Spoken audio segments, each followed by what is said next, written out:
I'm Brian. I'm a telecommunications engineer working on mobile phone masts. Liam's been working with myself for about a year when he first started as a trainee. I've knew him and his family for a lot of years. I used to play football with his father. Morning, mate. Morning. How you doing? Yeah, good. Do a lot of things in a social circle together. Yeah, not bad. What'd you get up to over the I weekend? picked Liam up early in the morning in the van. Where's Kian? No, he's not with us today. Just the two of us. Early start, about 5:30 I think it was. We had a 3-hour drive up to site. Then Liam fell asleep while we drove for a number of hours up to the site in that morning. My name's Jason, I'm the Ops Director of the company. We usually have 3-man teams. We do that for a simple reason, because it allows us to progress through our grading system. In essence, we have a team leader, a rigging engineer and a trainee. For this particular job, they were a 2-man team because Kian, which is Brian's lad, had gone off sick. So it wasn't a full, what we class as a full rigging installation, it was a very minor operation. So we'd had to juggle the jobs around to make sure that that activity was doable for a 2-man team. It would have been acceptable for 2 men to do that. The office staff were a little bit stretched at that given time. I think there's a few holidays. Yeah, it should hold off, shouldn't it? Yeah. As a team leader, I've got stuff to do on the ground. That's just a minor upgrade. It shouldn't take us too long at all. So if I'm on the ground and he's up the tower, then he's not being supervised. So personally, I think trainees should be in a 3-man gang only for that reason. You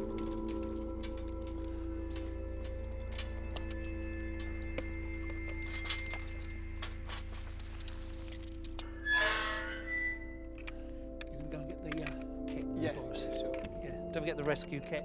Cool. As we arrived to site, the normal routine in the morning would be to do on-site risk assessment, just listing any of the hazards that might be hazardous to anyone on site. Then I would do a toolbox talk to everyone on site that comes onto site, make sure they sign on to that risk assessment and they're aware of all the hazards that are on that site specifically. Oh, hello boys, all right? Was your lad not with you today? No, he's off sick. He's fine, he'll be back. But it's only a minor upgrade, 2 of us should be fine. Look, I've done the initial checks, so if it's okay with you, quick toolbox talk, and then we'll get started. Is that all right? Okay, it's a fairly clear tower. Weather-wise, a little bit foggy, but I don't think anything to worry about. So pretty standard job all round. We'll sign off on that, yeah? Yep. Well, we'll get started. Be out of your hair pretty soon. Okay? Lovely. Cheers. Oh, yeah. Cheers. My name's Liam. I'm a trainee rigger. I love heights, I love travelling, I love the people I work with. It all sort of fits. We all rely on each other and trust each other. It feels like a family. And it's good that I work with people I know. I would normally get picked up really early. And then we'd get to site and Brian would do the risk assessment. Then we would make sure everything's all organised, have the correct equipment on. And have you got your RF monitor? Yeah. Well done. High vis, safety boots, and we would just start working.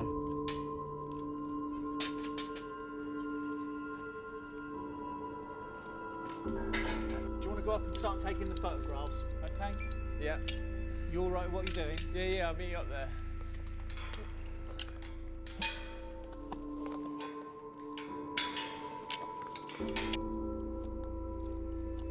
When we were on the tower, Liam climbed up first to do some pre-photo checks as I was still doing checks with my harness and the equipment that we were going to install that day. All right. Yeah.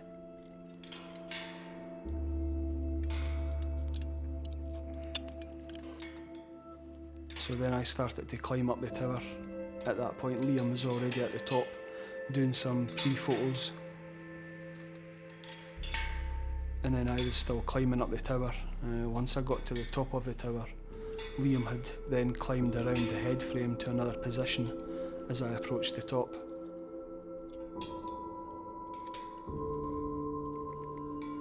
I think we're going to need some CTLs for this. Do you want me to come down and get them? No, that's okay. Leave it till we're ready. There might be something else that we need as well.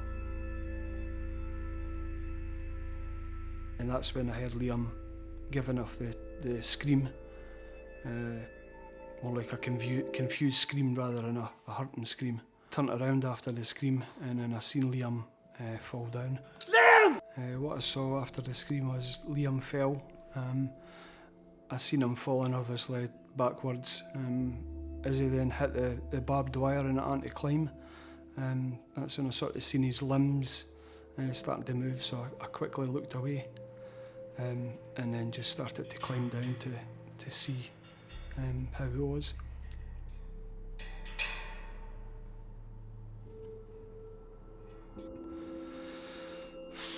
I didn't know what to think, to be honest. I didn't know what he'd hurt or how he was going to be. I don't know, as I was climbing down, the delivery guy and the BTS guys were outside the compound near their vehicles. I think they'd thought we'd maybe dropped something off the tower. I shouted to them to call 999. Liam! Took all my harness and that off, Keep still, mate. and then went down beside Liam.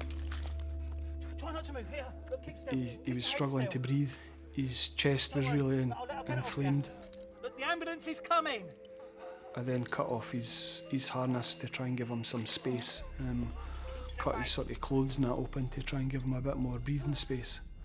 But yeah, he was trying to move around and I was trying to hold him still because I didn't know exactly what was hurt or broken or what was wrong, yeah.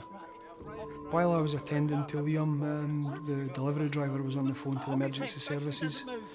He was finding it hard to give them an exact location of where we were. So I then got him to attend to Liam, sit by him, try and keep him still. Then I went on the phone and given them the exact northings and eastings of exactly where the site was.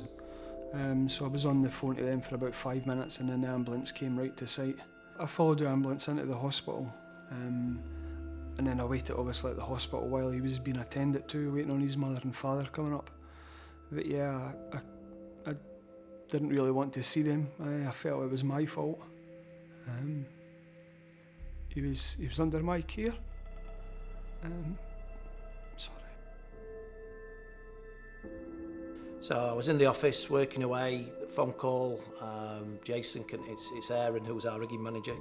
He needs to speak to you. It's important. Straight away I knew in his voice that there was a major problem. Jace, we've had a fall from height. Who? Liam. Do we know anything? No, we just know he's fallen from approximately 22.5 metres, 60 odd foot. Don't know anything, whether he's alive, dead. The emergency services are on the way. I was a little bit numb. Couldn't find any words at that time other than it was a bit like the world had stopped. Everything just stopped around me. Everything was just still. Managed to gather my thoughts. I said, right, okay, so we need to get in touch with Brian, make sure Brian's all right, try and get as much detail as we can. I'll pack up my desk and head over to Doncaster.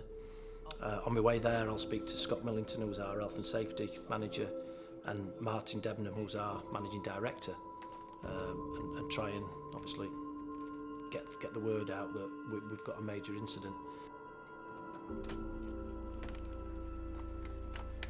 It was a bit of a blur, the journey back. I don't recall much of it. By the time I got back to Doncaster, I don't know, I had probably 20 missed calls of various people asking questions.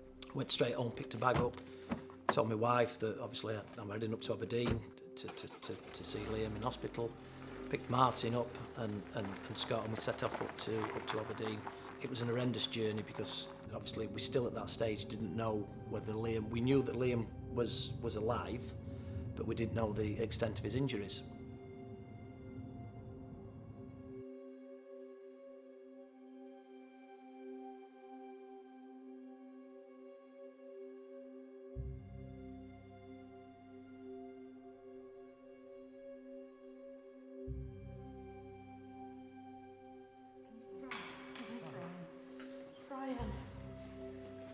Yeah, so when his mother and father come to the hospital, I said to them I was sorry, but his dad said it's Liam's fault, it's him that's done something wrong. But I still felt that I was responsible. Just don't know what happened. I'm just so glad you're here. I stayed quite late to about 8:30 or something. Then Jason and a few of the other guys from work come up to the hospital.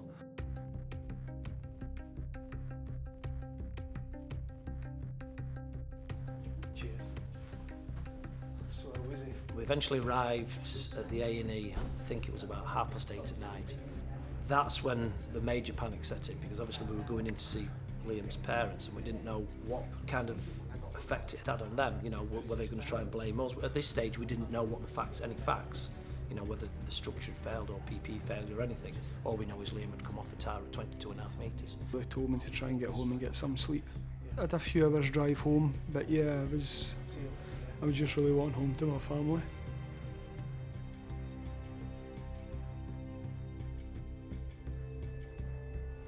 Tracy, Alistair. Hi, it's Jason. Oh, hello, Jace. And Liam's dad stood up and shook his hand and said, "I'm sorry about this." And I said, "Well, there's nothing to be sorry about. We don't know what's happened yet. You know, the most important thing is Liam." For his dad to apologise straight away, it indicated that he understood that we did things correctly with Liam. It was with an experienced team. So we've just got a waiting game now. Yeah. So we stayed with Liam's mum and dad for what seemed an eternity, to be fair, probably only an hour or two, but it just seemed, it's difficult to try and communicate with somebody when they're sat there looking at the son thinking, is he going to be paralysed, will he come out of this, you know, what will be outcome for Liam? I can't mind getting up that day. Just the day before I went for a meal with my mum and dad, and the next minute I woke up like 5 days later in hospital. I had a bruised kidney, ripped liver, bleeding my brain, a fractured back and pelvis, and I had 2 broken ribs as well. I felt great the minute I got up, but I was in Aberdeen Hospital for 2 months, and then I went down to Kirkcaldy, and that's like a institution for like recovery and that, and I was there for 2 months as well. Yeah, it's had a massive impact on my family. I've got so much closer with everyone, my family, friends and that. I felt guilty to start with, because as I say, I thought it was my fault. He was under my supervision. I don't know, I think I would have felt different if things weren't such a good outcome. They were a good outcome, so... The biggest positive is that Liam's working, and he's fine, and he's fit, and he's happy. Yeah, it's good that we're all working back together. He doesn't remember much of it, so he's happy climbing. He's none of the wiser. We're making everything we can into a positive, and then I can move on and just get on with my life. It can happen to anyone, and it's usually the person that's fell that's not got any of the issues. It's everyone else that's to deal with it, whether it's family or the company. It's something that I wouldn't wish on anybody, even my worst enemy, to be honest. It's not something that I wish anybody to go through.